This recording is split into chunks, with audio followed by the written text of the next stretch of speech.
All right, welcome everyone to our September Assessment Directors meeting. For internal meetings, so we have an assessment. We usually like to start with good news and good.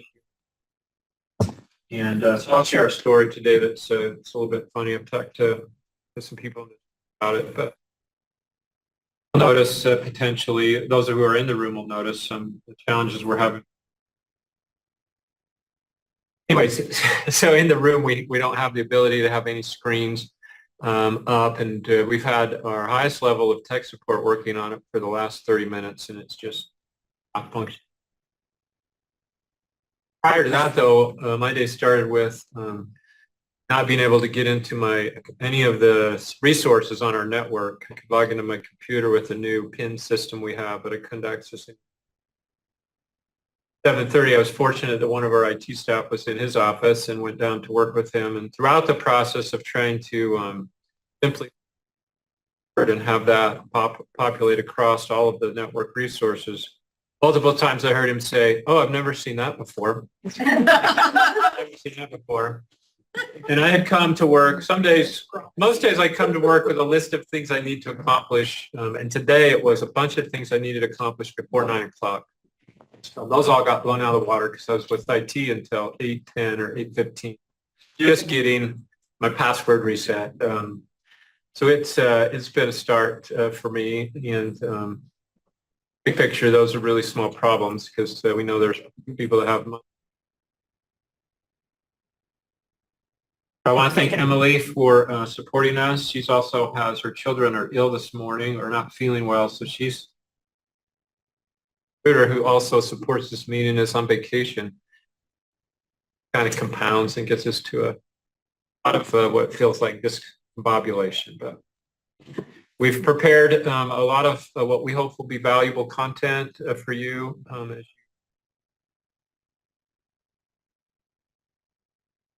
Go ahead and get started. Let's go to the quote. I'm just cutting out issues. Having issues. Cutting out internet for future. I'm going to try turning the microphone that's in front of me on. Does those of you who are online, does that sound better? Somebody give a thumbs up. If not, then we'll see. Oh, okay.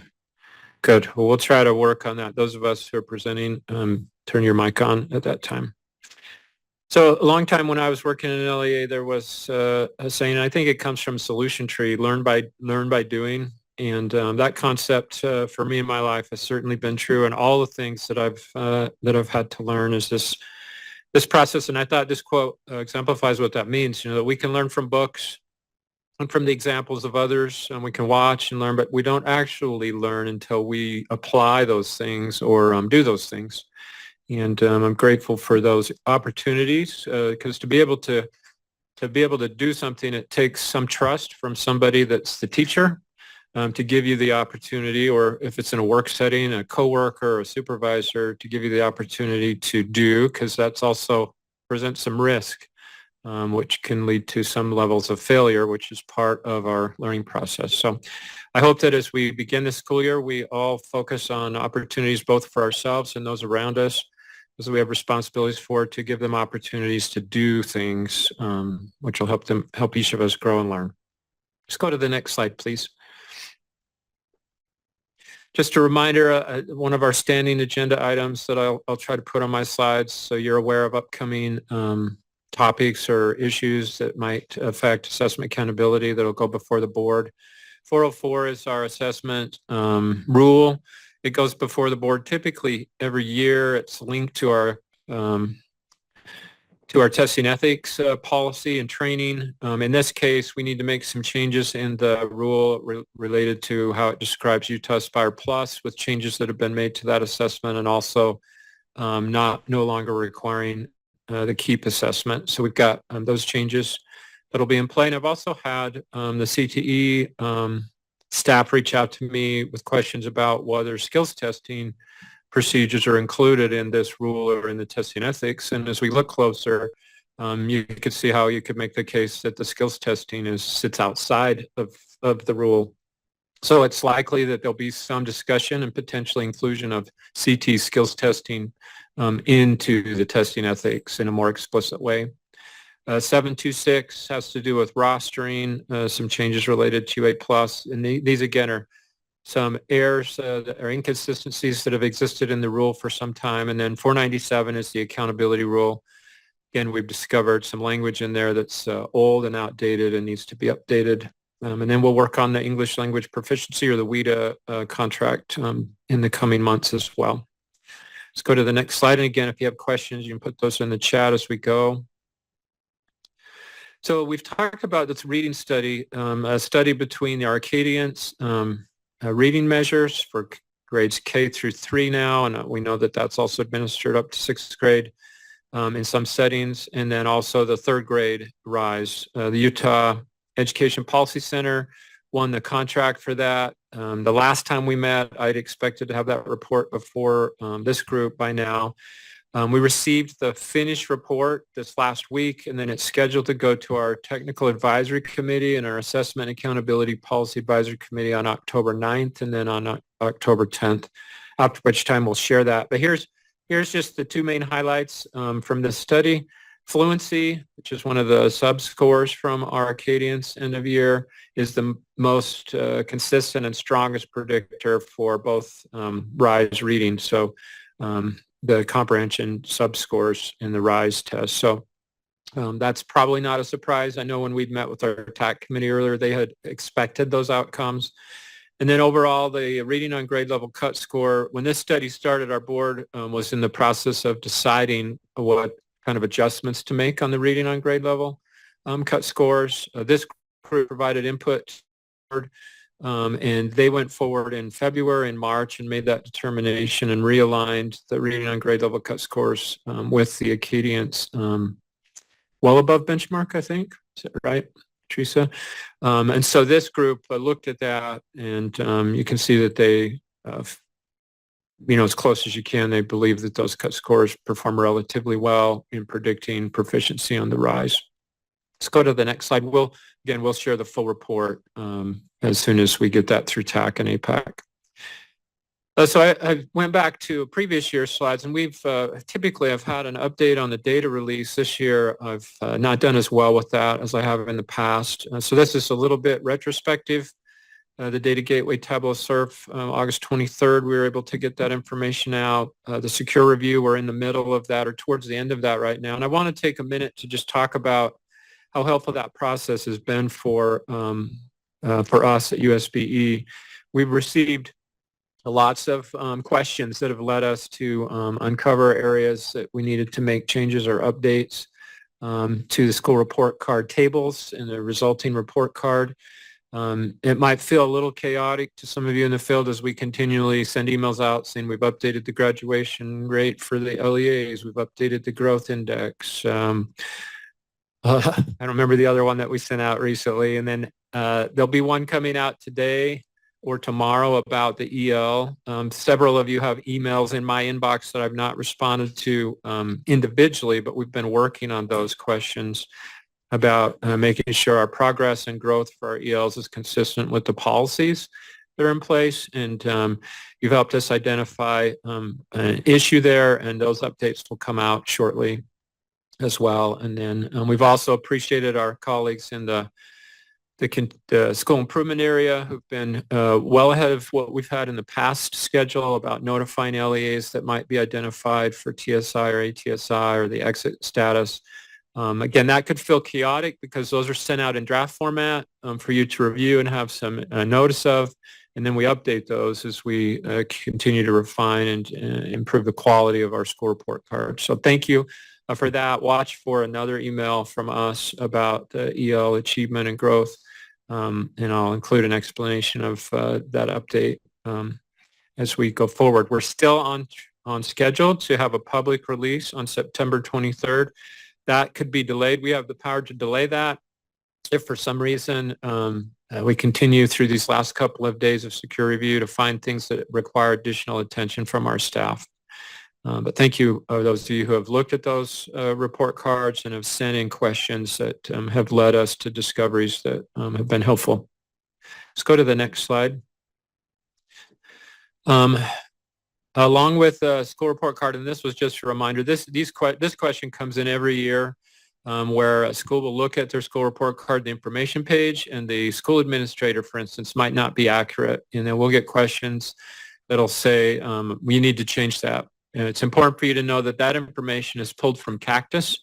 So what that means is if you have a principal that's not identified correctly, that update needs to be made in the Cactus system, and then it will reflect in the school report card. Let me see.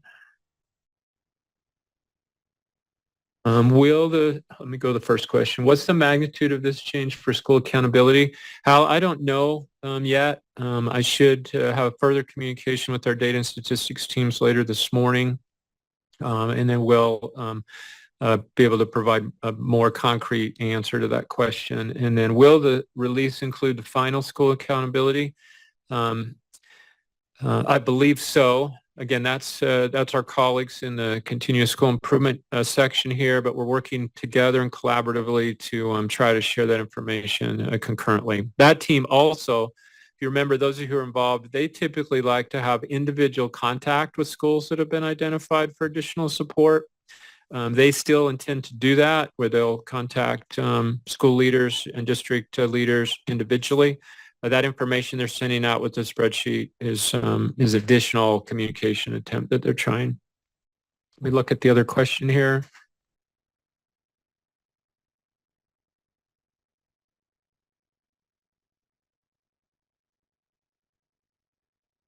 And I can do it here in just a second. Thank you, though, Megan. So yeah, the question about the SGP index, we still use the index. If you look in the school accountability handbook, you'll notice that the SGP index does not include the student growth targets. That was a change that was made as we updated our ESSA plan, as the board updated that, and that was approved last fall.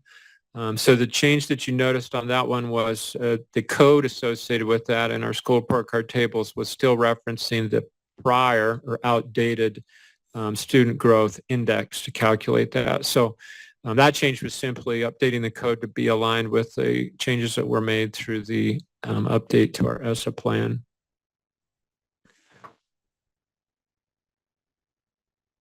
Yeah, Hal, I can appreciate that for sure. And if we need to delay the public release longer or delay that and release that a following week, we can do that. Just let me know if you feel like the changes that come out from these updates that we'll have today impact your schools in a way that require additional time for both review and messaging.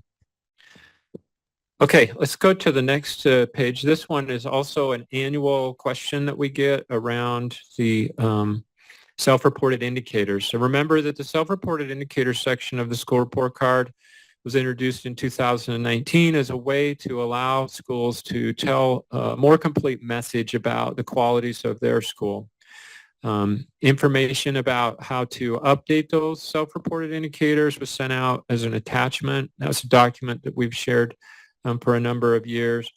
And we encourage school leaders or school community councils to consider using the self-reported indicator section of the report card to communicate some of the areas that they're most pleased with or most proud of in their school. And this is an opportunity for schools to do that. It's not required for those of you who are new assessment directors, and it's not a scored indicator, but it does give schools an opportunity to share additional information. Let's go to the next slide, please.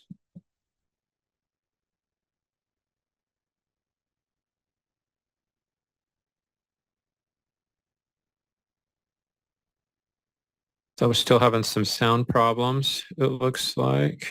Oh, no, we're past that. Let me get down here. Information on how people can.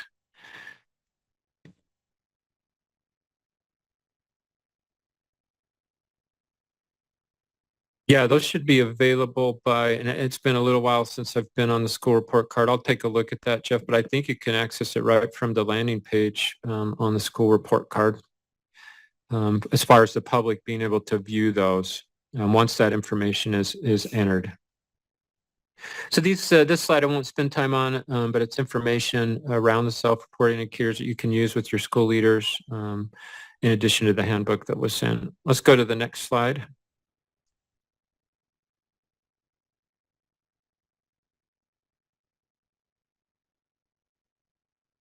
Okay, another question that came in. I can't find the email. So this morning, after the slides were sent out, there was an email sent by Emily that has an attachment to it. That is the booklet that includes the instructions of how to access, how to get permissions, and how to upload self-reported indicators. If after reviewing that you still have additional questions, please let me know. Okay, so I've included some slides here that those of you who've gone ahead have seen some of the state level data on our state assessments from this past year. And it's just important. This slide is a holdover that I've been using ever since the pandemic when our participation numbers varied. And you'll see pretty quickly here that we still continue to have some areas where our participation creates concerns or questions about the ability for us to use the associated data. Let's go to the next slide. Those are RISE participation rates. You can see that those are holding pretty steady in all of our grades. A slight drop off in the 8th grade certainly from the 3rd grade.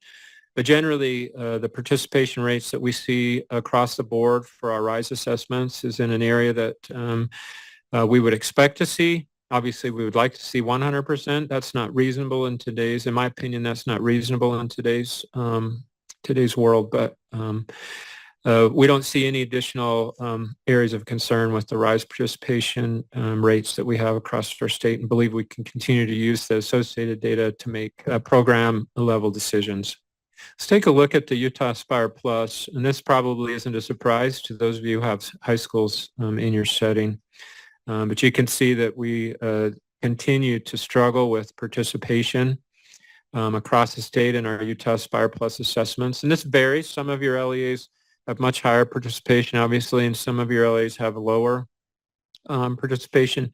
This information is also what has really driven us to, through our Assessment and Accountability Policy Advisory Committee, to initiate a study through the Utah Education Policy Center. Some of your LEAs may have already been contacted by them as we're examining the reasons for this lower participation. I know that I myself have some pretty strong opinions about the reasons, and I would expect that each of you do as well as you talk to educators and students in your community and parents. But we'll work on that. That study is supposed to be concluded now the first week in January. And then the last time we met, we talked briefly about the Education Interim Committee meeting last month, where there was a presentation on Utah Aspire Plus assessment. Our friends in Wasatch School District were there. They provided some questions for the committee, and it wouldn't surprise me that that committee would take some action and open a bill file on that. So I'm watching, anticipating that there are potential legislation this year around this, the requirements for this assessment. Let's take a look at some of our data. While we're switching, I would like additional time to review the changes before it's made public. Jason, thank you. During this meeting, if you'd put into the chat what would you feel like would be a reasonable time for a delay on the public release for the school report card. And then those of you who are in the chat, if you see that and agree with that, you can give that a thumbs up, or you can propose a different date. Alicia, how does that compare to opt-out rates? Does this include opt-out rates? Yeah, so the participation rates that we're showing you, all of those non-participants, does include the opt-outs. I don't have the opt-out information in front of me. We know that the high water mark for our opt-out rates, where parents would come in and fill out the form, because there's multiple ways the student cannot participate through opting out, especially now with the right of conscience legislation that was passed. But the formal official way where we're able to see that it's an intentional opt-out has been as high as 6% in 2018, I believe. It might have been 2017. And then that's receded back to where we're probably around 3 to 3.5% statewide on our opt-out rate. So here's our end of year proficiency on Acadiance reading for the 4 different grades that we assess. And remember, kindergarten has not been required previously. So as you look at those dates, know that the participation or the population that's included in that isn't consistent. Whereas grades 1, 2, and 3, we should have a really consistent population. Okay. Thank you, Teresa. So Teresa's indicated it's been about 90% of our kindergartners have been participating. So still exceeds our Utah Aspire Plus participation, even when it's optional. So I'll pause there for a minute. We've invested, the state has invested a lot of money in early literacy efforts. We've had changes to full day kindergarten. We've had letters training. We've had other initiatives related to literacy that have begun and are underway with a statewide goal of getting all of our students reading on grade level, 70% of our students reading on grade level by 2027, I believe. So I'm just going to hold on this slide for a minute. And if you have thoughts about what you're seeing there, kind of what do you see, what do you make of it protocol, I'll pause and we can just have some discussion about that, or put in the chat what your wonders are, either positively or with concerns. Are we to pre-pandemic levels? I believe the answer to that is yes in all of those grades. Second grade is the one I'm not sure. It's within probably all of those are within the standard measurement. Kindergarten exceeds, it probably wouldn't surprise you to look at those slides, exceeds pre-pandemic levels. What's that? Yeah, so with full day kindergarten last year, there was some thoughts in the room about the impact of that. At benchmark and above is the answer to Joan, your question. So I've included all the cuts at benchmark or above.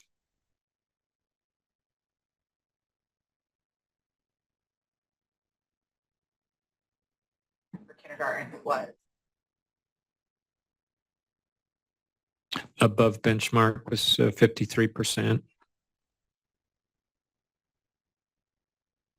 for kindergarten. Okay.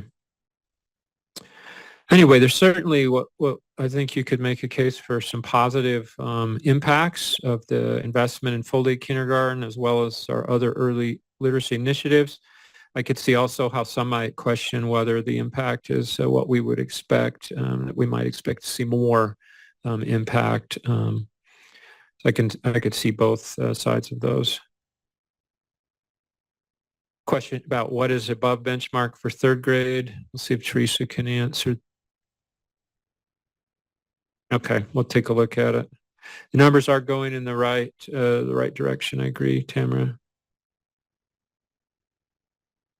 Hal's pointing out that we can see growth in early grades. It's not sustained throughout the grades. It's one of the questions. Okay. Yeah, the trend lines and it's as a cohort. So if you take yellow in kindergarten, take it to light blue, you see a drop there in first grade, goes to green in second grade, that group where they would be up a little, and then blue in third grade where you would see that cohort up, almost 3% percentage points. Yeah. Okay, let's go to the next slide. Again, early literacy, talking about is demonstrating on typical or better progress. And you see a really positive trend line in kindergarten. See some fluctuation there in first grade as well. Yes, I agree, Hal. If we could get all grades looking like kindergarten, we'd probably be in the national news. People would be coming to your schools to visit and watch what your teachers are doing. They'd want to know for sure. Okay. Let's go to the next slide. Move into our RISE. ELA by grade level.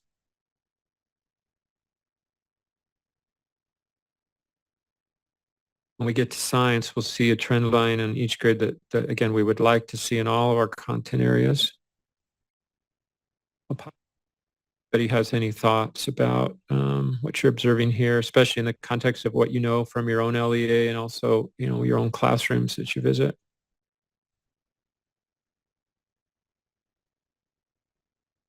George Howe's letters impacted the numbers. We especially would expect to see that first show up in our Acadians end of year data.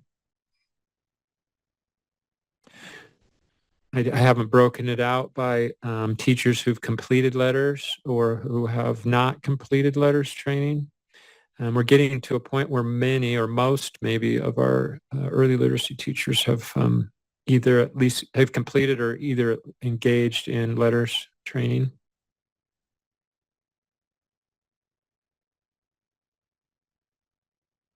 Fifth grade, and then we see some changes.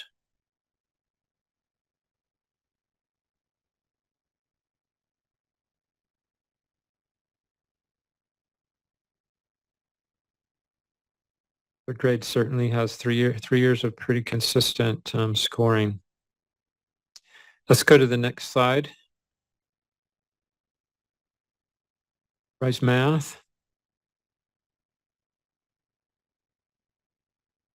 Statewide numbers. And again, I'm interested how many of you have looked at your own LEAs and your grade level data within your LEA, how it might reflect or be different than what we're seeing here at the statewide level.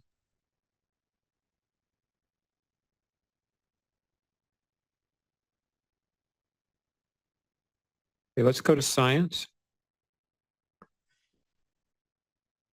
So science, you see pretty consistent, especially in the fourth, fifth, and sixth grades, a trend line that we would like to see. We'd like to see consistently, right? Across, if we had that pattern again on all of our content areas and the levels of achievement, we would be feeling really good.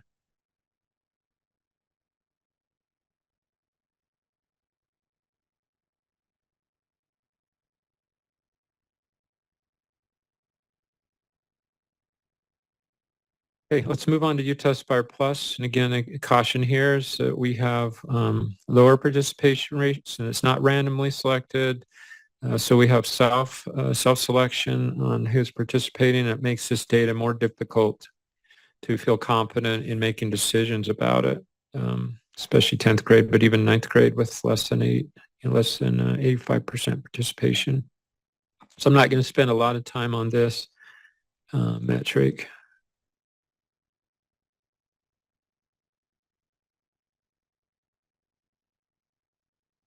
Brooke, your comment about math was more highly impacted by the pandemic nationwide and in our state as well. And so possibly what we're seeing is gains in recovery.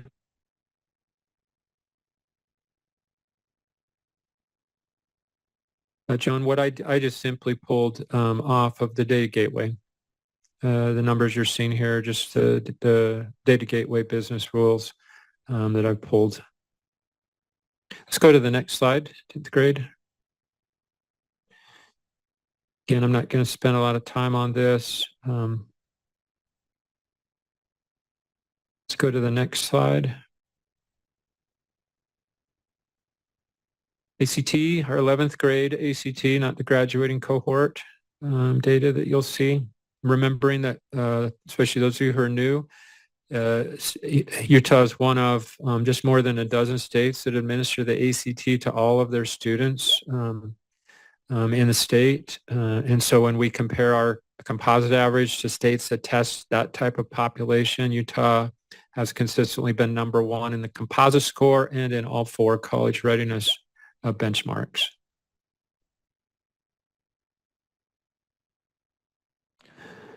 Okay, let's go to the next slide. And it looks like we're to a spot where we can turn this over to Maureen with our rostering, one of our favorite topics. And one of the things that causes many of us as much lost sleep as anything else we deal with. So we are very appreciative of Maureen and the dedication and skill that she brings to our team to try to help us keep those processes working as expected. So thank you. Go ahead, Maureen. All right, so rostering. I don't know about you guys. Rostering is my favorite subject. I don't know. Next slide. So I'm just going to give a few reminders, just general reminders. Remember, if you make any changes to a student's record. If they're a new student, so they have a new record, if you switch classes on a student, if you make a change to their date of birth, their address, any of those things can drop a student off a roster. Or if they're a brand new student, it can take a minute for them to roster. 24 to 48 hours is the standard time it takes for these things to upload. There is no way to get it to happen faster. It's just not going to happen. So 24 to 48 hours is a standard waiting period. Anytime a new record is introduced or you make an update, however innocuous it may seem to a record. If you do have issues with a student rostering and you need to contact me, an assessment vendor, anyone, please, we just need the SSID of a student. We don't need any other information. I can get everything I need from an SSID. So please, that's all you need to share with us. Please share that with your teachers because we get some emails with a lot of student information in them just right out there. So just please be mindful of student information. The number one reason why students don't roster is UTREX errors, fatal UTREX errors. If you have the ability and the access to check UTREX errors in the data gateway, you'll find it on the UTREX overview page. And this is just a little screenshot of what it looks like. If you have not reset your Utah Compose extract and you go to the the UTREX overview page in the data gateway, it is directly to the right of where your UTREX errors are. So turn your head to the right slightly. There is your Utah Compose extract. Hit the reset button, and once a nightly upload goes through, you'll see fresh student information in Utah Compose. Next slide. Why else wouldn't your students be rostering besides fatal UTREX errors?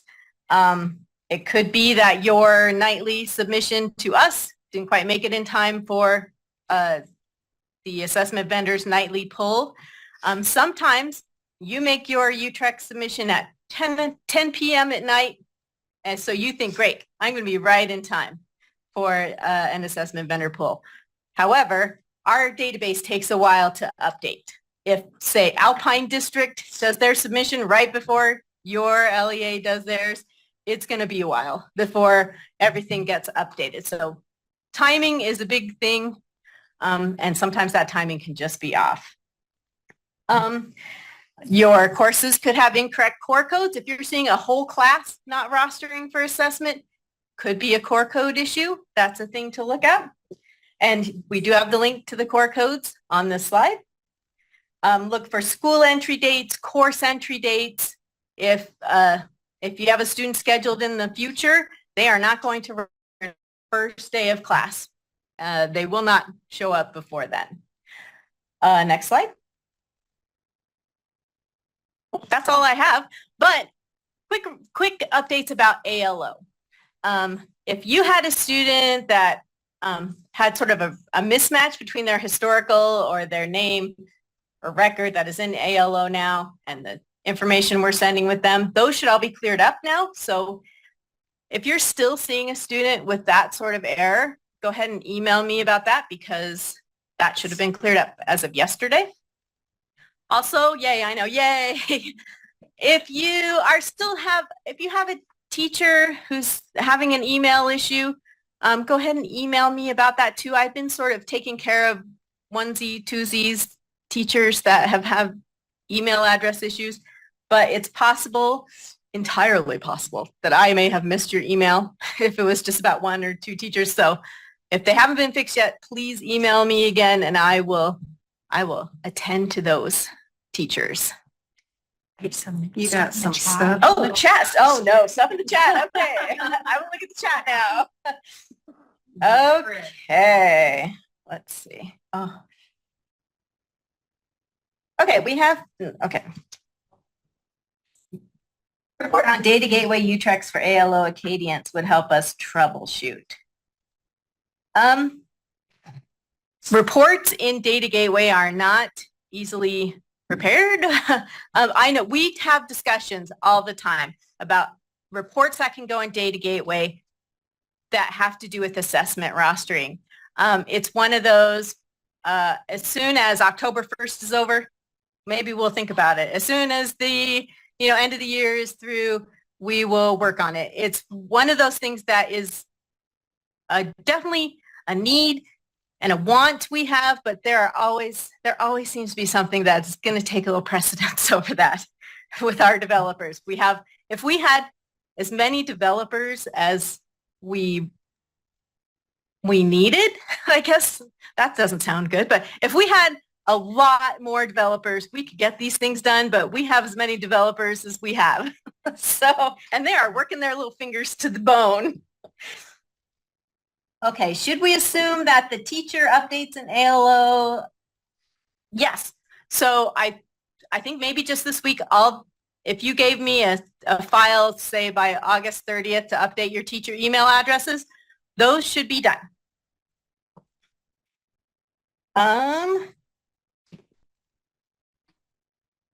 Let's see. There is What time of nightly, early morning are they grabbing student data?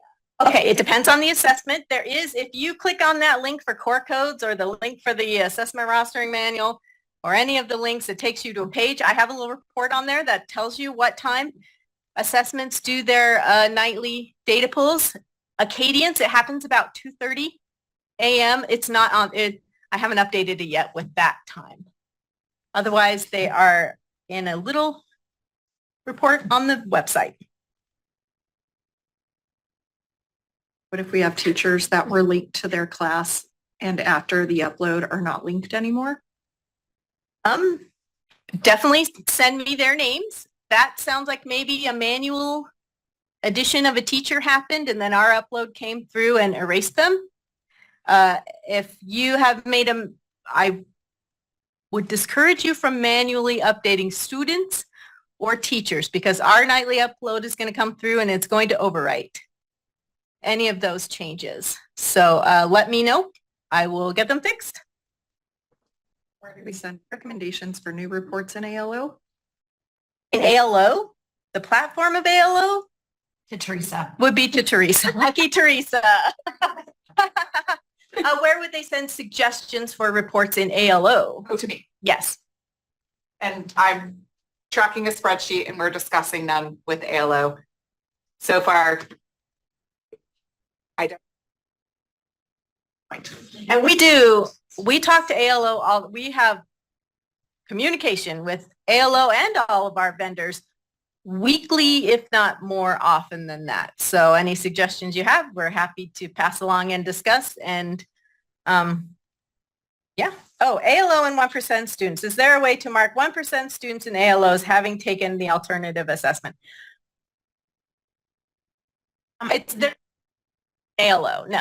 No, they don't disaggregate that, but just ignore them in ALO. And when we pull the data for the accountability side of it, if you in your SIS have the 1% flag set on them and you've entered their AY or AN component, we pull that and it's that, remember that 1% flag indicates to us that they take an alternate assessment in the SIS system. So that's how you handle that. And we are looking for participation. So I sat in front of 50 teachers yesterday, the last 2 days doing training, and I can't tell you how many teachers still go, wait, what? We're supposed to be doing something for Acadians for these students? No one's ever told us that. Where do I report the data? Where's the assessment? So the field, you need to be communicating with your special ed directors and these new teachers, and they're expected to participate in those. Okay. No, but I do have, announced. I do have one more announcement. So sorry, Maureen. No. I didn't get slides in, but we do have students pulling into DLM now. So I know that it is working and rosters are starting to be created. So please let your special ed side know that students are being loaded. And if at any point you notice anything funky, please notify Maureen and I so that we can address it. A lot of times that's how we figure out something's not right. We try to go through all the use cases that we can think of, but there's always something funky that happens somewhere along the line. So if you see students dropping out of rosters or something, weird is happening, please let us know, but they should be loading. So Yes. yay. DLM rostering is more of an art than a science. It's it's always very particular. So, and that goes for any assessment. If you have any questions or problems with rostering, please get in touch with me and I will help you get them resolved. Oh, one more thing about ALO. If I have sent you an email that said that I had to put in a ticket for your student in order to roster, please know our developers are aware of the impending end of testing window, and they are working really hard to get all those tickets addressed. And that, I promise, that's it for me now. I'm not sure. There's a whole, or I guess I could turn on my Tracy, microphone. what Well, about Tracy's 4th here. through 6th for alternative What about assessments and 4th through 6th alternate assessments and Acadians? Okay, so the state only requires K3. So that's what we have developed. On my to-do list, which is at the very bottom of my very long to-do list, would be to try to get something in place for you for 4-6, but we do not have that. So if you are requiring your 4 through 6 kiddos to engage in something, you do something for these kids. So if you're doing Acadians in those grades, you need to find something, work with your special ed director on what you can do with that. And they should be participating in some other sort of type benchmarking, some assessment that they can be using instructionally. Good question. Maybe one of these days I'll get one of those put together, Teresa. Wink, wink. Do you send those details about Acadians and 1% because some of it was missed? Okay, so the announcement is wherever we have a required assessment for all students, we require students with significant cognitive disabilities to also participate. So that is in IDEA. So we require students K3 to participate in Acadians reading and math. There are alternate assessments for those kids.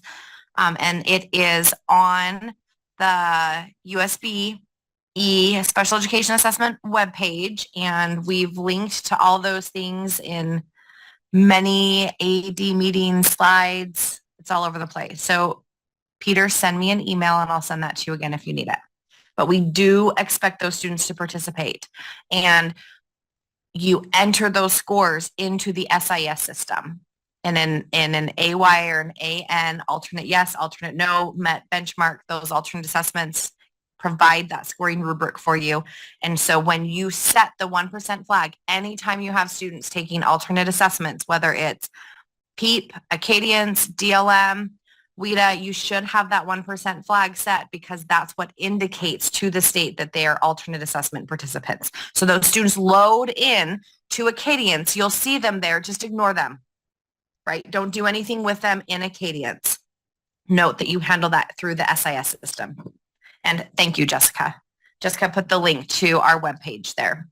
So Tracy, let me ask you a clarifying question because you mentioned that where we require an assessment, there has to be an alternate. That we is at the state level, correct? So a district might have a district required assessment. Are they under IDEA requirements to Yes, offer an alternate for the district level requirement? Yep. So IDEA 300.160, you can Google that and that pops you right to it. It requires, so IDEA states, and I'm probably pretty much word for word here, that when a state has adopted alternate achievement standards, which we have, which are our essential elements, we have those standards K-12. So where we have alternate achievement standards and a state or an LEA or a school requires all students to participate in an assessment, we have to have an alternate option for those IEP teams to choose from. So we do have an alternate assessment to PEEP. Now we don't have alternate standards for PEEP. So technically we don't necessarily have to have an alternate assessment for PEEP. And this was a big discussion when it was developed. But our preschool specialist at the time, Melissa, and I went out and kind of played with the PEEP with some of those kids and discovered that we needed something that had a little bit more support and scaffolding.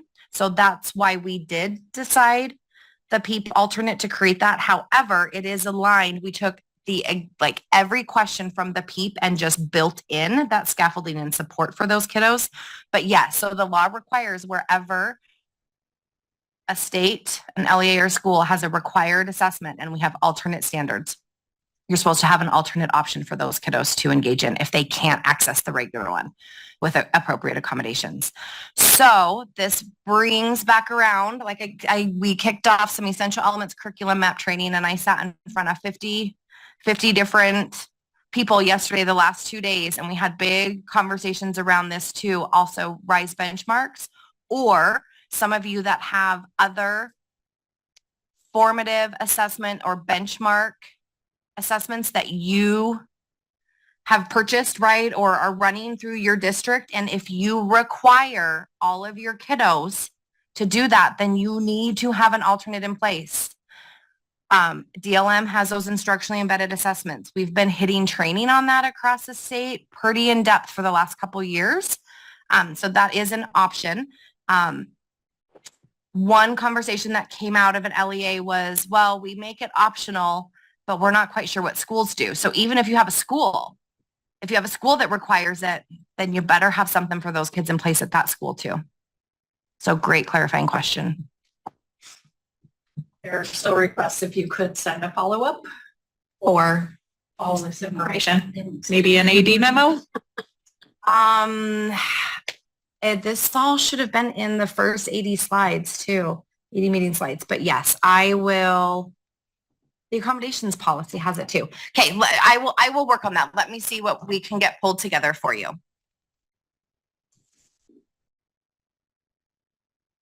Pause it. I'm giving a good wait time. Okay, Emily, we can go to the next slide. All right. Questions all of. I do think there was a question we missed that could have been for Teresa about rater reliability, rater bias, validity. From Denise, are we concerned that the rater bias is potentially more than 2 points above or below any of the results? So checking for the reliability of whoever is doing your benchmark assessments is part of your responsibility as being an assessment director and whoever else you work with. To just be making sure that teachers are, or your testers, whoever it is, are consistently getting within that 1 to 2 points on those measures so that the data is accurate. And if you have people that are not reaching that point, please don't have them benchmark. Have them do some practicing and working, and there's the Canvas course they can access and practice with other people, not students, but other adults, until they are at that point.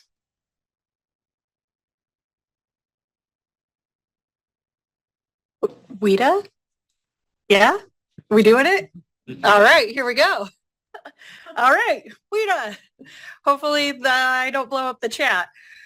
This will be a quick one. Knock on wood. Okay, there's our contact information. Again, email us. Sometimes I'm sitting in these meetings and I see my phone blowing up and I'm like, I can't answer right now. Always email because it's easier to sneak a peek at an email versus calling. So always, but do reach out. And don't apologize. I say that every time and I always get sorries every week. Maybe it's a thing now. Okay, we can move on. All right, screener. I know I am sounding a little bit repeat, but that last bullet point on this slide, it must be based on the HLS for screening. It cannot be teacher referral. And I'm going to add to it, it can't be your own made up home language survey questions either. Please make sure that you are using the required home language survey that is posted on our Title III website under the Forms tab. Those are the required approved by our state's consolidated ESSA plan questions. You can only screen based on those questions. So during the registration process, if your LEA has not updated the home language survey questions, please make that a priority. You cannot be screening based on the old home language survey. Again, it is posted. If you go to our website, it is under our ESSA initiatives, Title 3, go to the forms tab. So again, only screening based on that. You should be screening still as new students enroll. And just remember, if you need any help, WIDA's customer service, DRC and WIDA, they are excellent. They can probably help you faster when it comes to any technology troubleshooting. So please just reach out to them first if it's any technology concerns, but always just ask. And remember, please, we did issue guidance about screeners and access. That is posted on our USBE WIDA assessment tab. It's called EL Assessment Guidance. That answers most questions that LEAs have when they contact us. I will drop that link in the chat again so you can have it readily available. I would say to maybe make that a favorite to reference. So again, screeners, home language survey, please make sure that's updated and please make sure that screening is based on that and that only. Oh, I just blew up the chat maybe a little. Can we please get a link to the updated home language questions? I will drop that in the chat too in a moment. Okay, someone's drawing on my slides. Not sure what's happening. That was exciting. We could move on though. Don't be drawing on my slides. All right. As you know, I don't even know how someone does that. It was Lucy. It was one of my kids. They're drawing on my slides again, you all. Cannot believe this. Okay. Screener data in the data gateway. This is good times. No one ever knows what's coming our way when it comes to WIDA. Screener data in the data gateway. I'm so happy I'm seeing this populating and everything. Woohoo! Maureen's giving 2 thumbs up. She is excited about this too. One thing, second bullet, you're going to notice a little asterisk. We just found this out this week. Aspire, if you use the Aspire SIS, it is still being updated to collect the screener data accurately and with fidelity. So Paula, that oversees Aspire here at USBE, she did let us know they are working on it, but it's not quite ready yet. So if you are an LEA using Aspire, thank you for putting that information in. Please continue to put the information for screening in for students. As soon as we can start collecting that, we will, and it'll be posted, but it's very exciting to see in the data gateway. If you have questions, Cliff or Henry, they are amazing. They can help you troubleshoot. Maureen also can help troubleshoot, although she kind of has her hands full with ALO. So yeah. I think we can go to the next page. Someone's going to draw on it. Oh, it's still there, the old drawing. Okay, access. Please remember, I have announced the test dates and everything. Use the whole test window. Don't think that you need to cut it down to a 6-week window or anything like that. Use the full test window. Please do not wait. Start making your plans now. Do not wait till the last couple of weeks to start testing. Your students need ample opportunity to engage in this test because it is their civil right. If you make a really, really short window where it's going to be hard for them to test, that could potentially be infringing on their civil rights. So give them ample opportunity. Just a reminder, the redesigned kindergarten access field test, they're looking for participants. They're willing to pay. It's not required. It's voluntary. So $100 per student, get some money. I'm not sure if this is on this slide. Let's go to the next slide. We'll see.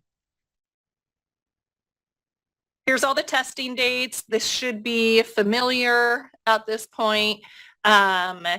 So just remember, come October, next month already, folks, we will do material ordering for Braille and alternate.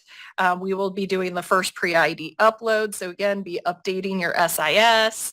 And we're going to start gearing up as we get closer to these dates. I will be sending out very detailed instructions. You will be getting emails from WIDA DRC on how to place these orders step by step with screenshots. And again, please just reach out when you have questions. Materials, I have confirmed, since all materials are being shipped via UPS, UPS does not deliver on Saturdays or Sundays to the schools. If you notice, your materials are going to be arriving in a window, like a little time frame that does include a weekend. They're not going to attempt to deliver on the weekend. Don't go to school on the weekend, please. Okay. So, but do just make sure that you have someone there to sign for the materials on the days that they can deliver. And hopefully they don't get sent back, because that has happened. Next, we do have trainings that are coming up pretty soon. Please share these opportunities with educators and anyone in your LEAs, okay? So make sure that people are signing up in Midas. All right, what if materials are being sent to your district office and we want them sent to each school? Unfortunately, those needed to be confirmed already. So it's too late to change shipping now. There are districts that do request that all materials be sent to the schools. But that window for those shipping details, it's already closed. So if you do want to put that request in for future years, you absolutely can. Just contact me and we can start to work that out. And Maureen and I will update your site file for those shipping needs.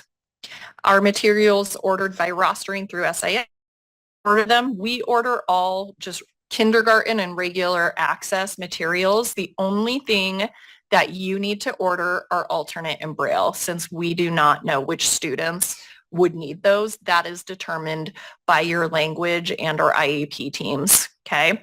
So otherwise, with the pre-ID upload, we will do all materials ordering for kinder and regular online access for you.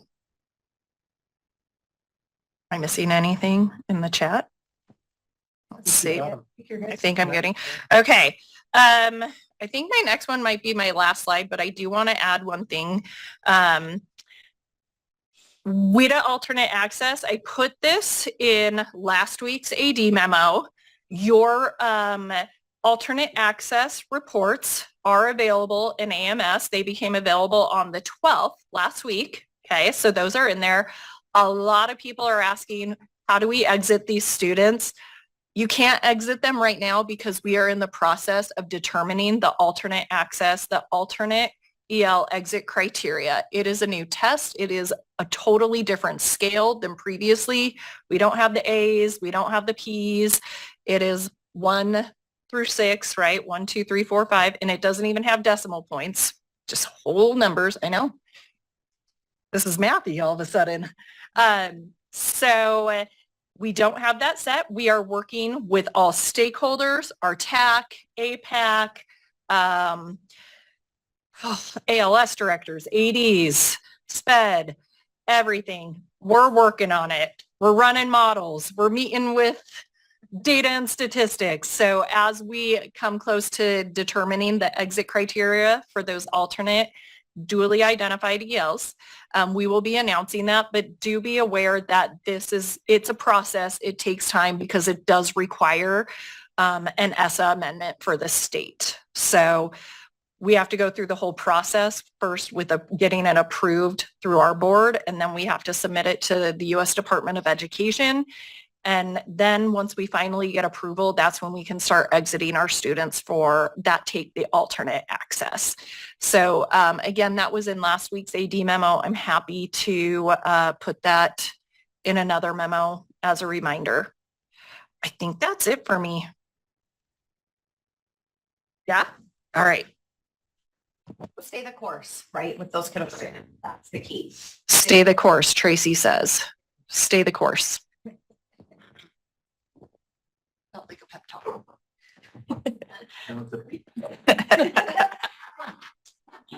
It's a peep talk. Talk now. Oh, a peep talk. Next slide. Thanks, Emily. Thanks, Scott, for the introduction. Just a reminder that data needs to be entered in the data gateway by September 30th, and you should provide parents with those student data reports. So I have gotten a number of emails about PEEP rostering. Please communicate with your preschool folk because they often don't attend these meetings. And have them reach out to me if there's concerns with their rostering. We are trying to roster at the state level, but a lot of preschool teachers do not have Cactus IDs, and that is creating issues with the rostering. And then it creates issues with the completion report and lots of other things. So I'm currently working with our IT team to make sure that things don't get overwritten in your system if you've created classes. And then we're also rostering classes. So we might see some changes happen in October within the system itself, and you may have to most likely get your teachers' Cactus ID numbers before the end of the year so that everything rosters correctly for the end of the year. So I'm going to be going through everything in October, probably actually November when I have more time, and looking at what's programs within districts or charter schools are not rostering correctly and reaching out to help you figure out how to best do that. So if there are problems, please have your preschool people email me and we will work through things for this beginning of the year. And then I'm going to work with them to get everything in place for the end of the year so the rostering works like it should and all of the reports and everything works like it should. Next slide.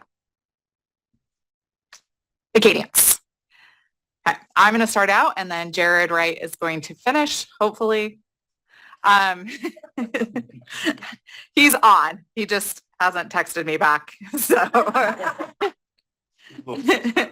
yeah, he hasn't texted me back. So I'm going to turn it over to him. So hopefully he is there. The beginning of the year, we are well into the benchmark window.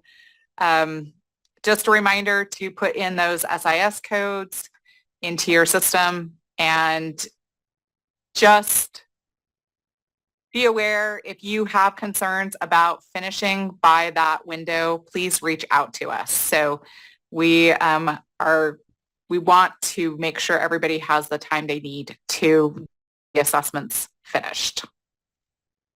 Next slide.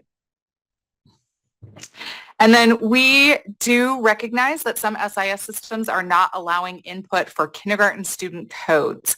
So we will provide an Excel spreadsheet if this is not available by the end of the year, where you will enter your kindergarten data for the year and then return it through Move It. And we are going to be working with SIS systems and vendors in the state to get that kindergarten field added if it is not currently in there. Aspire does currently allow for kindergarten codes to be entered. So if you use Aspire, you are good. I know Power School for sure does not allow for kindergarten codes to be entered, and I'm not sure on the other SIS systems. So we will be working with them to get that fixed. Just be aware if you do use a system that doesn't allow kindergarten, you will enter that data through a spreadsheet, and we will provide that at the end of the school year, so you don't need to worry about it until that point. Next. And then ALO data is not transferring with a student if they change an LEA. So this is important because if you have students that have enrolled after school has started, please check to make sure if they have taken those benchmark measures. We don't want them to be administered again because the system will allow you to administer the benchmarks again to a student, and we don't want to do that. So please see if they have already been given those Acadience measures and get that data from their prior school. And then just throughout the school year, if you have students enrolling, please reach out to their previous school to get that Acadience data. And then ALO is working on adding this feature to their system. We have a meeting, actually, I think today, to see the timeline, and I will update you when I know more. Next. So I have gotten some concerns about the maze assessment. This is responses back that I got from ALO. And so just take a look if you are having students that are having some issues. It's typically because students are doing things on their end. So have teachers have discussions with students beforehand. They can't click the back arrow. If they refresh the page or click the back button at all, it will kick them out, and you have to direct them to not push that start button until they are directed to push that start button by the teacher. And if there's other issues, ALO needs specific SSID numbers in order to be able to troubleshoot what might be causing any other issues. So they said they can't actually look into it without knowing that specific student, and then they can go look up exactly when they were tested and who they were tested by, and then they can go into their system and try and troubleshoot any other issues that might be happening. Old data from M-Class, we are working on getting that sent over to ALO, and then they are getting that in, so it should be within the next couple of weeks. I will be reaching out next week to any LEA that we did not get data required or data sent to us, to say, please send us your data. And if you did not download your data from M-Class, then I am sorry. You will not have historical data because nobody has access to that anymore. And they actually had to delete their data as part of our agreement. So a touchscreen is not required for the maze assessment. It can be any device. Tamara, please send it through Move It to Emily Eng. And I will type her email in here. And she is the one who is collecting the historical data from M-Class. But please send it through Move It. Slide.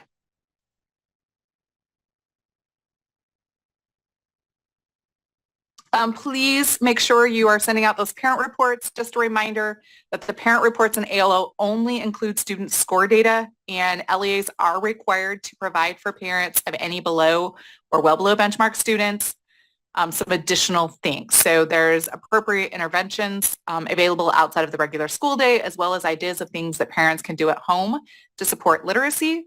So we have some links to some sample parent reading letters and sample math letters. And we will also be we're in the process of getting those reading parent letters translated into Spanish. So they will be available in that reading folder link by October 7th, hopefully. Might be the week after. It just depends on how quick the turnaround time is.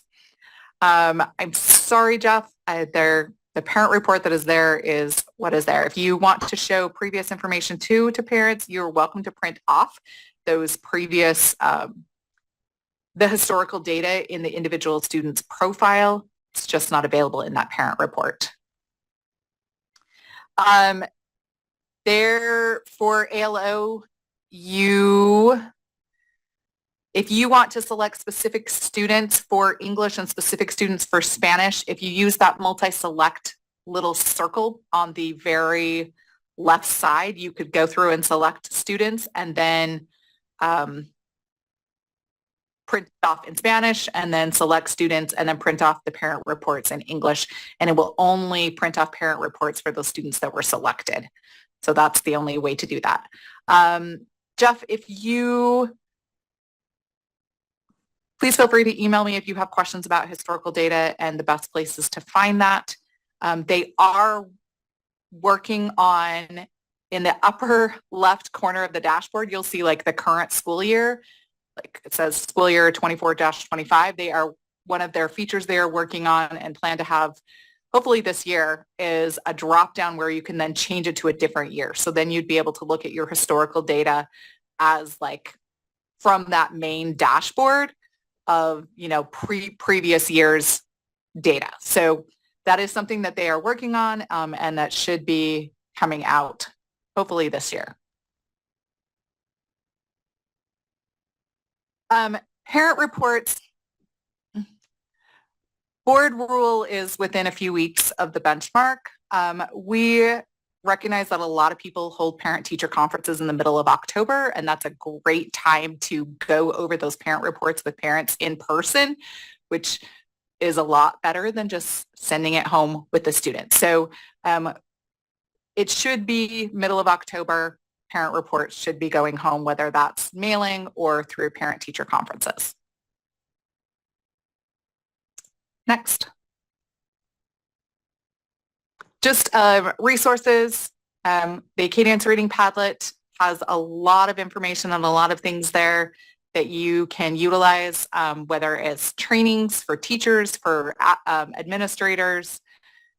So please take advantage of that. There is a ALO Utah page with resources specifically for Utah schools.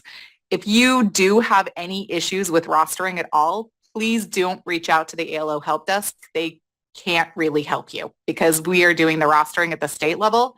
So please reach out to Maureen or myself if you have any problems with rostering. If there's questions where the test itself is glitching, that would be reaching out to the ALO help desk because I cannot see anything on my end as far as like glitches within the testing system itself. If you have questions about reports or accessing data at all within the website, please reach out to me. I have spent a lot of time looking at that assessment and will be happy to help you.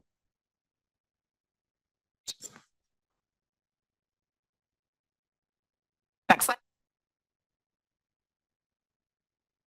Okay, for invalidations, just valid reasons to invalidate. If you have a reason other than something on this list, please reach out and ask before invalidating.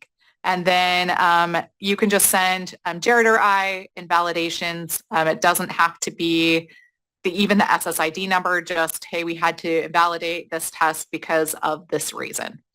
And then I included a link with more information on how to invalidate an assessment. And just a reminder or maybe new information is that if you do invalidate a measure, the system requires a progress monitoring prompt to be given. It will not allow you to give a benchmark again, even if the student was tested under a wrong name. And so the other student didn't actually see the benchmark. It will give a progress monitoring form for that student. So you can send me an email at the end of the testing window with all of your invalidations. That is totally fine.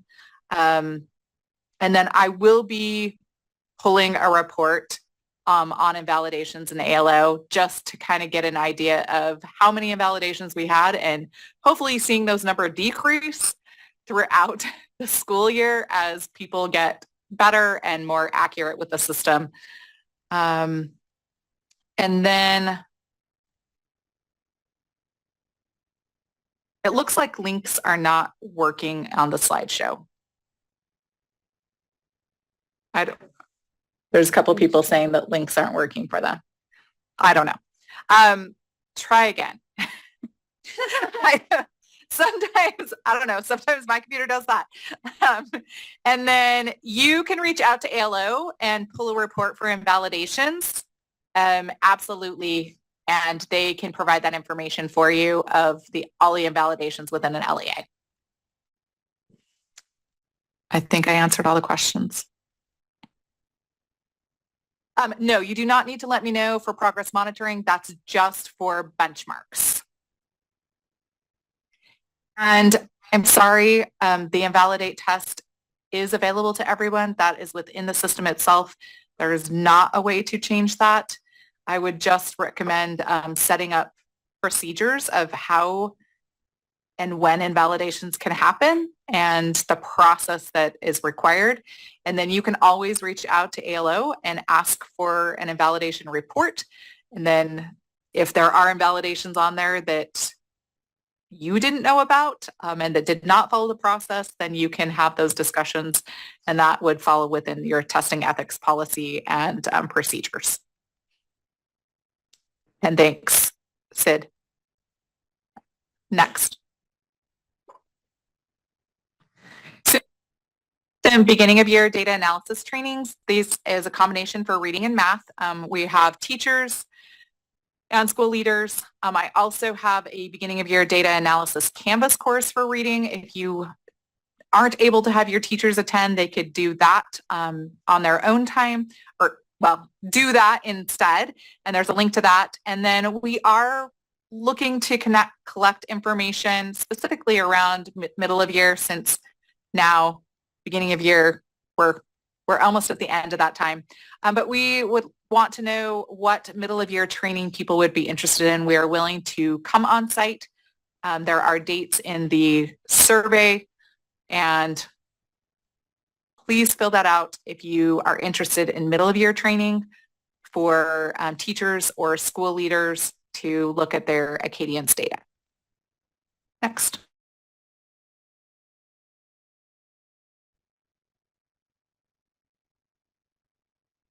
And then I just found out this slide is no longer accurate because, you know, things change so quickly. So there is some historical data that has not been uploaded into ALO yet. But if you have not sent your files, please send them to Emily. And then ALO will transfer any data from ADM when they transfer the M-class data. So it actually works. They transfer the M-class data into their ADM system, and then they transfer the ADM math and reading files into ALO. So yes, you're going to want to send everything that you downloaded that within the CSV files for every single year.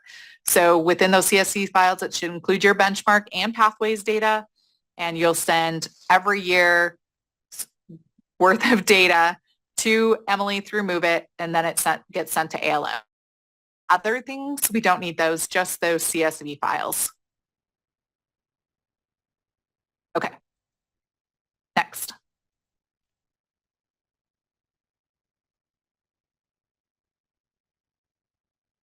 And then I do have some Acadience reading trainings that are coming up. There's the Essentials course in November for those who are new to Acadience, and just a couple of more ALO administrations that I had some people reach out for people who have done Acadience, who are not new. So there's one in September and one the end of October. So please go in and sign up if you have staff that still need some training in order to do progress monitoring or future benchmarking of Acadience measures in reading. Next. And now I'm going to turn this over to Jared to talk about. Okay, can you hear me? I hope. Since I'm outside the room, and Teresa, I got your text. All right, so you can see here the state math data for grades 1 through 3. And then the next slide, you can see nice increase. Oh, well, there's reading. We should have had those flipped. So the math and the reading there. Yeah, I think they got flipped back. So I thought I had them flipped at one point, but yeah, we're good. You talk about the reading too. Well, with both of them, you can see the increase for math, it's 22 to 24, and then from reading it's 21 to 24. So you can see the increases there, which is great to see that. If you go to the next slide. Thank you. So I've included here with math, going back to math with K3. And since K3 is the focus of the state contract, that's why I just stuck with K3. But you can see the years there, and then each grade level is at the bottom. So the math K just means math kindergarten, and then math first, math second, and so on. This is proficiency. This is the achieving benchmark. Next slide. So those visualizations of the data on those 3 slides, the one for reading and then 2 different ones for math, Teresa and I just took the data from the state data that you have a link to here on this slide, and we just created those graphs. So you have access to the state data as well as LEA data. We've gone in and cleaned those up as far as if there's like the less than or equal to 10 students in a category, we've removed that information. But otherwise you have that data there that you can pull from. Next slide. And here's some guidance and information on accessing or sorting that data once you pull that off. Next slide. Similar to what Teresa shared for reading, I have some Acadians Math resources here with links. And next slide. So one question we've been getting, and based on how rostering has been happening, one of the options is creating groups within the ALO system. And so we've asked the question there, and you can see the 3 of the options. I'm sure there's more than that. But why you might want to create groups within ALO. And that first one, that first bullet point, students have different ELA and math teachers, relates to the way that students are being rostered, focusing on the reading side of ALO. And in an effort to not inundate people with tons of classes, we've just stuck with rostering with the ELA information or the homeroom. And so if you have teachers that are just teaching math, then creating groups of students would be helpful so that that math teacher can have that information as well. And I know Maureen and Sydney and I had discussions about this. So Maureen or Sydney, do you have anything else to add? I do. I would just add that groups are separate from rostering. So whatever students you put in a group, that group is not going to be overwritten by our nightly uploads. They are separate. They're safe in there as long as that student is still enrolled in your school. And as long as that teacher still is coming through, then our rostering will not affect those groups at all.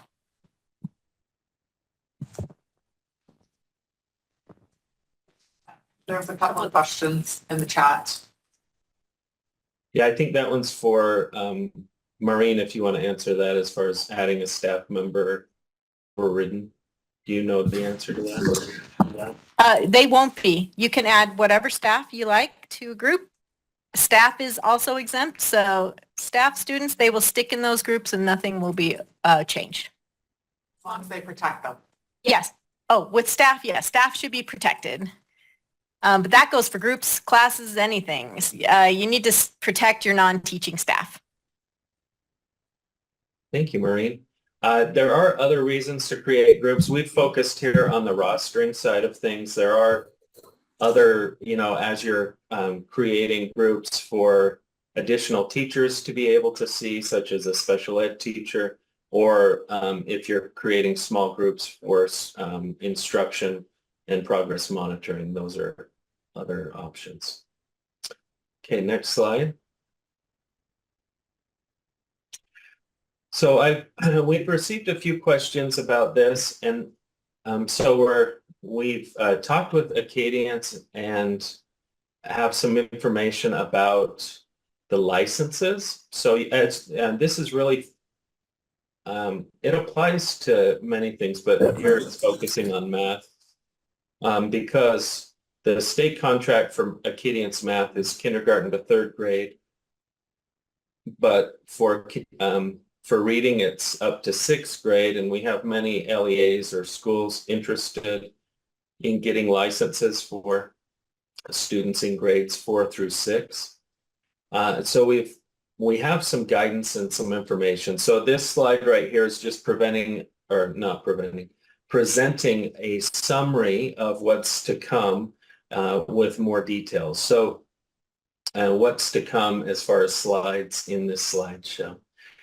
So because of the rostering, again, rostering is so popular and Maureen's awesome, but the way the system functions is you're going to see students that are rostered in ALO for math, and if you haven't paid for licenses in those grades 4 through 6, your teachers will still see students rostered in there. And so that underlying portion, in order to use the licenses, they need to be purchased by the LEA or school.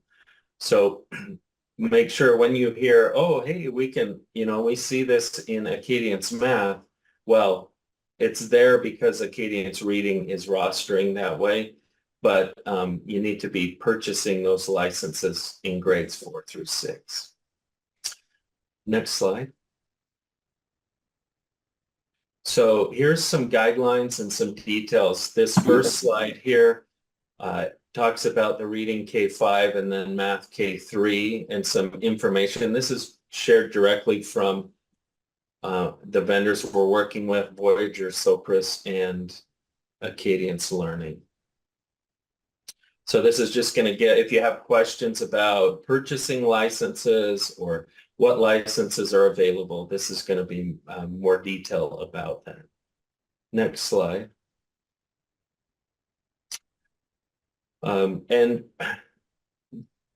We've received questions about this. Sometimes you'll go to enter data into the ALO system, and there will be some message that says no licenses are available. If that's the case, there's an email there that you can share that information with. Whitney Grant would be the person, or you can just reach out to Teresa or myself, and then we can reach out to Acadience to make sure that you have the licenses you need to be able to enter the data. Okay, next slide. So then there's just information about grades 4 through 6 licenses for math. So if you're interested in that, there's some information here on who you can contact to get support with those licenses. Next slide. And then as far as tracking, there's information that I'm going to share next if you're interested in tracking the use of the licenses. However, we're not expecting you at a district level to spend a lot of your time tracking, okay, who has licenses, which school purchased what. Even though that can be really helpful, we're not intending or requiring to add to your plate with that. So if you have questions or if something's come up, please reach out and we can talk through that. But the next 2 slides, if you're interested in looking at who has licenses for your schools, grades, classes, and so on, has direction. So let's just move to the next slide. So here's some detail or some instructions on how to access that information and be able to look at who has licenses. And then there's one more slide that continues that process. And yeah, so there are any questions? I think that's the information from Acadience Math.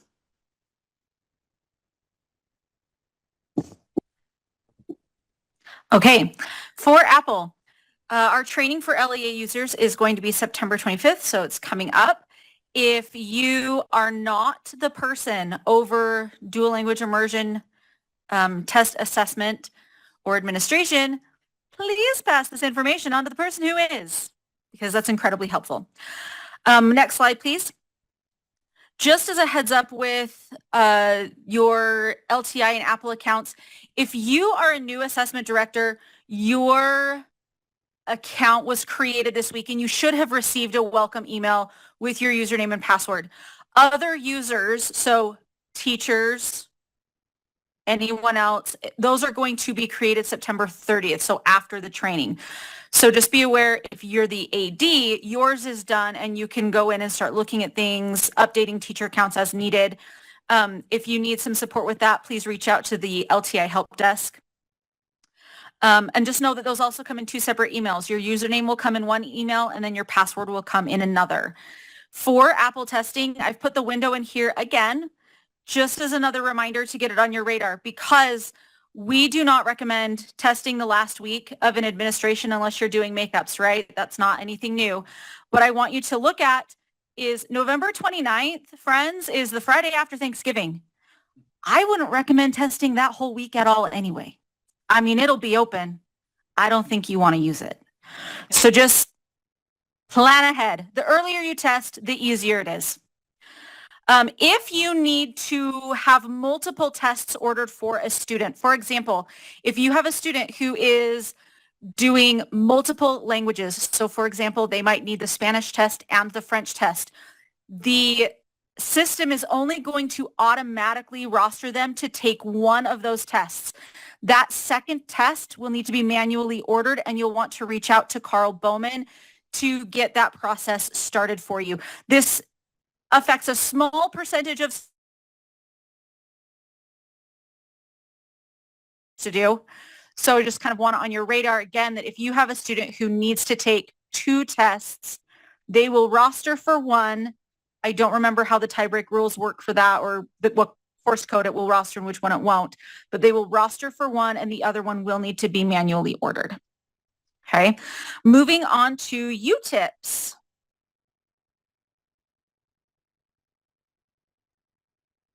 The training that was held has been posted on our YouTube channel as well as in the AD memos. Couple of things to be aware of, as there's been a couple of questions come about with the high school benchmark testlets. Know that the content has now been reviewed, but they are not all organized by standard yet. That's really the last step that has to happen, but they are still usable. They're still accessible.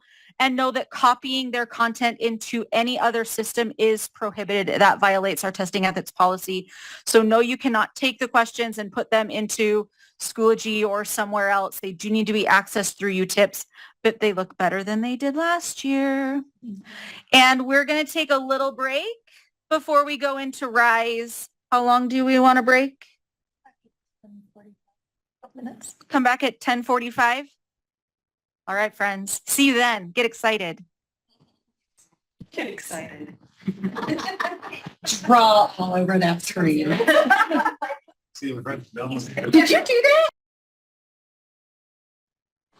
All right, for RISE, go ahead and go to the next slide. The training also was posted on YouTube as well as in the AD memo.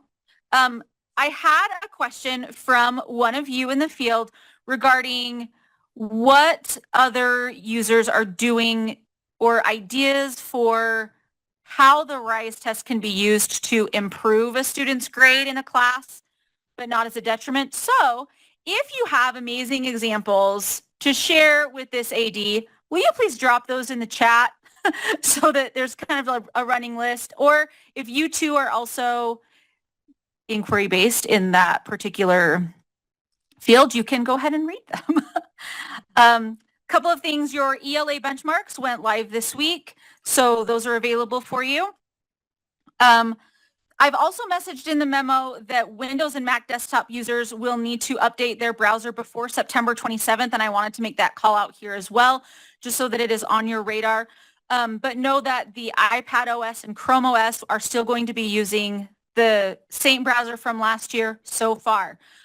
With that, we know that iPad version 18 decided to come out on Monday. It's not compatible with the secure browser yet. So if you are a LEA that uses iPads, please, oh please, this is why we ask you to not do auto updates on devices, because it will not work for students. So CAI is working towards that, but we are not there yet. Teresa for a minute here. I'll just say I'm just glad that update didn't happen during the summative spring testing window. Me too.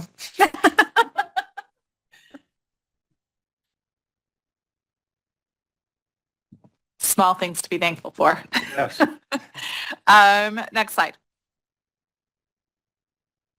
I wanted to talk about the writing benchmark field test. We are looking for districts or charters or schools or teachers who would be interested in participating. We need about 5,000 students per benchmark writing prompt in order to accurately score it. So there is a survey. Please fill out that survey, share it. If don't want to commit at that district level, please share it. See if teachers are interested in participating in that writing benchmark field test so that we can get enough responses and get that scoring engine trained to provide that automatic scoring for next year and following. That's it.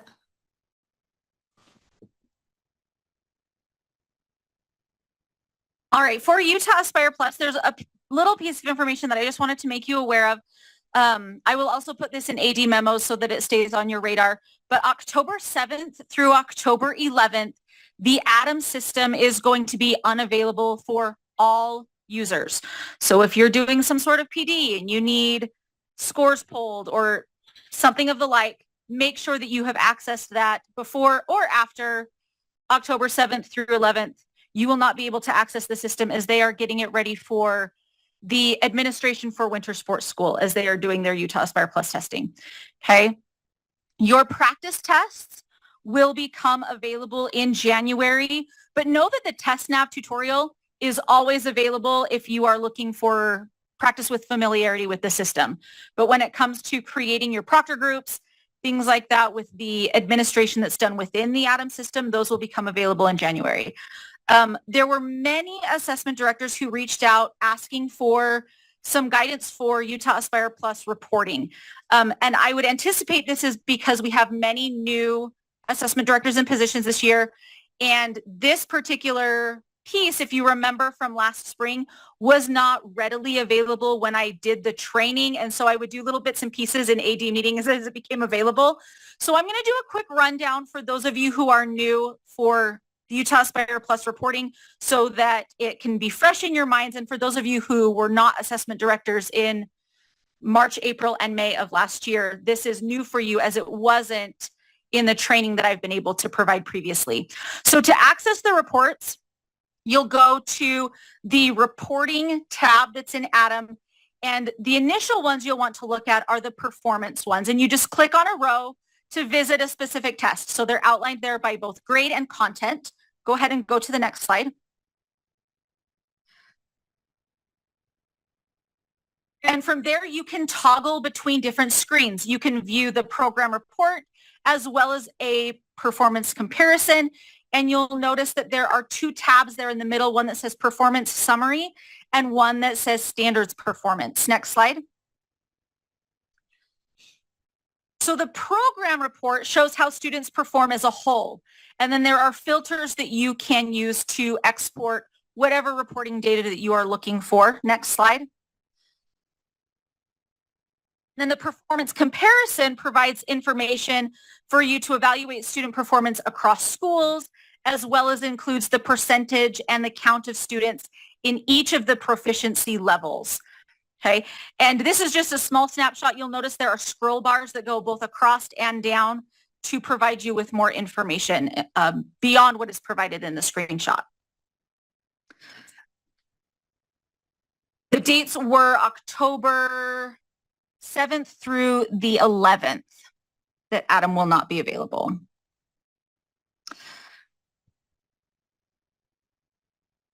Go ahead and go to the next slide, Emily. So there's also a little checkbox under that performance comparison where when you select that, it's going to show your score groups as a table. Okay. You can also drill down within your district or school to view individual student performance. And there's a little kebab menu, those little stacked 3 dots that expands for you to look at individual student performance. Go ahead and go to the next slide. If you're wanting to see reports that are at a class level, you can actually select individual classes from the class drop down. You just have to click it. It's going to have a list. So the other kind of nuanced thing here is knowing the name of the course you are looking for, because some of them have some interesting shortened titles. I don't know what else to call them. And so in that respect, you might have to do a little bit of problem solving there, but you can filter by class there if you need to. Go ahead and go to the next slide. When we talk about standard performance, to access those, you'll start the very same way. You'll pick the grade and content specifically that you want to look at if you're looking at individual standard performance. Next slide. And then you'll toggle from the performance summary tab to that standards performance tab. Okay. Next slide. From there, you're going to see all of the standards as well as the performance percentage. Okay. And you can then also on this slide, toggle and change the views from the performance summary to the standard performance, as well as the details and the performance comparisons. Okay. Now, when all is said and done, with previous archived reporting, you're going to want to use your report assets. So go ahead and go to the next slide. For report assets, this is where you're going to find all test events, test scores, ISRs, and also anything from previous years. Okay, it's still under the reporting tab. You'll go to report assets, and then you just select the year that you are attempting to access. Next slide. And from there, you will use the drop down to determine if you are looking for ISRs for a specific grade level, test events, test scores, and then there's just the little download button for you to then download those reports. Okay. Your ISRs appear very similar to as they have in the past. Go ahead and go to the next slide. More guidance is included in the score interpretation guide, but there have been some questions on what does it mean when a student's ISR says do not report. That just means that the student didn't complete the 85% item threshold to be given a score. It's not because there's a parental exclusion or something like that. It's because the student didn't complete the appropriate number of items. Okay, so hopefully that helps those of you who are new and gives you a high-level overview. I will provide another Utah Aspire Plus training in the winter before we do our administration. And this will all be presented there as well as any other enhancements that come along. But this way you have an idea of what was shared last spring to our current assessment directors. And with that, if there are questions, you can drop them in the chat or send me an email and we can move on to ACT. Okay, just a few more minutes and y'all will be done with this meeting. So it's exciting to be getting out early. Just a reminder, and I'll be reminding you of this through December, that ACT does have a very specific hard deadline for requesting initial accommodations for students with IEPs, 504 plans, English learner supports, or even you need to communicate with your school nurse if there's any students that have just like a health service plan. For example, if they're diabetic and use their cell phone as their monitoring device, that has to be requested through ACT. And I've linked the ACT Accessibility Supports Guide there for you. And we did just have a training, and that recording is on our website and linked here for you. Next slide.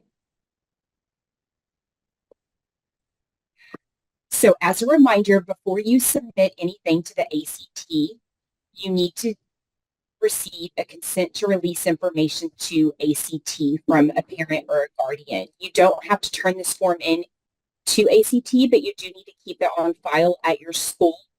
So my suggestion is to communicate with your special education directors or whoever is running the meetings for 504 meetings and have this as part of the paperwork that parents sign when they're having those annual IEP meetings this fall so that you can collect them easily that way.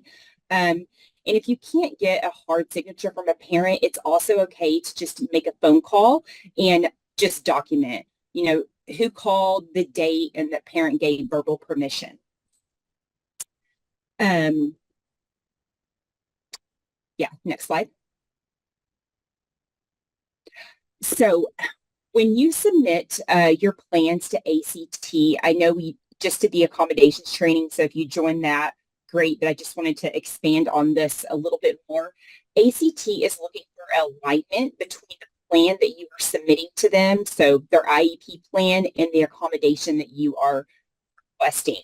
If the accommodation that you are requesting for ACT is nowhere to be found on a student's plan, that accommodation probably 99.9% of the time is going to be declined from ACT. So just make certain that you're communicating with other people in your LEA who are filling out these documents to let them know that that needs to be very accurate so that those requests don't get denied, because then that just causes more work on your end. If something should have been on there and then you have to resubmit during the reconsideration window, it's just better to get it all done correctly the first time. There is also some guidance on our USBE website for requesting English learner supports. Those do have to be requested annually. So there's a link to some guiding practices before you make those requests that I suggest you look to before you submit anything into the TAA, so that it's just approved the first time and you don't have to have more paperwork and legwork by getting things rejected and then doing another submission. That's all.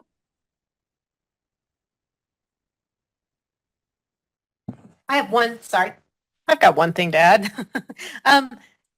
Please, when you request accommodations for ACT, please make sure that the date of birth, the student's name, all match what is in your SIS or what is in UTREX, so that they can be automatically applied when we upload students into ACT now. If there's any sort of mismatch between name, date of birth, sex, I want to say, I can't remember.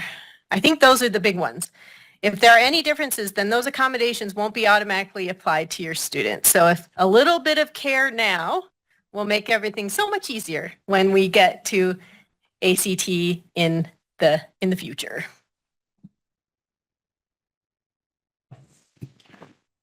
All right, before we end our meeting, though, I want to come back to a topic we talked a little bit about, and I got a private message in the chat, the Zoom chat, about potentially delaying the public release of the school report card.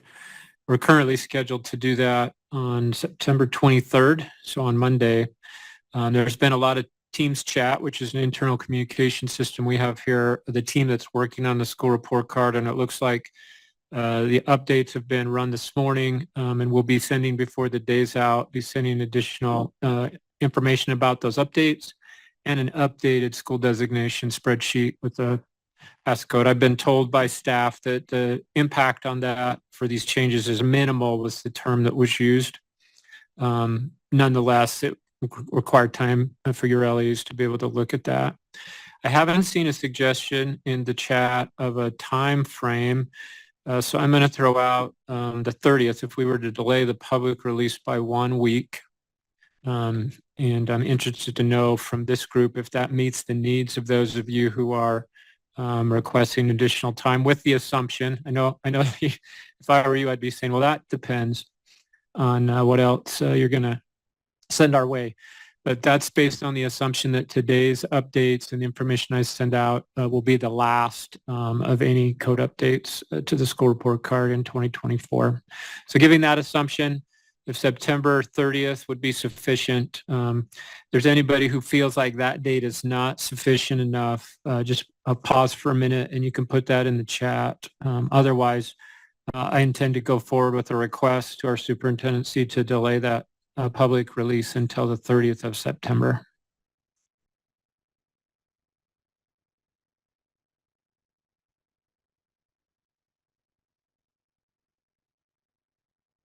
Which, by the way, is still a full month ahead of last year's. So I've mentioned several times, we've been working hard to get data released earlier. And we will continue to do that because even September 30th, we're shooting for improved times over that. Okay, I don't see any suggested changes to that proposal. So in the email that we'll send out later today, I'll include the dates, the new updated expected release date. So you have that in writing. And again, I'm just really appreciative of you taking close looks at this in your schools and asking questions. Again, many of the questions we can answer, and there's no unknown issue, but some of them lead us to discovery of things that need to be addressed. So thank you very much. I also want to thank Emily, who's been supporting us remotely while also taking care of her children who have, again, aren't feeling well today. And then all of our team here for your good work in supporting our assessment directors. Thank you. Have a wonderful and beautiful fall day.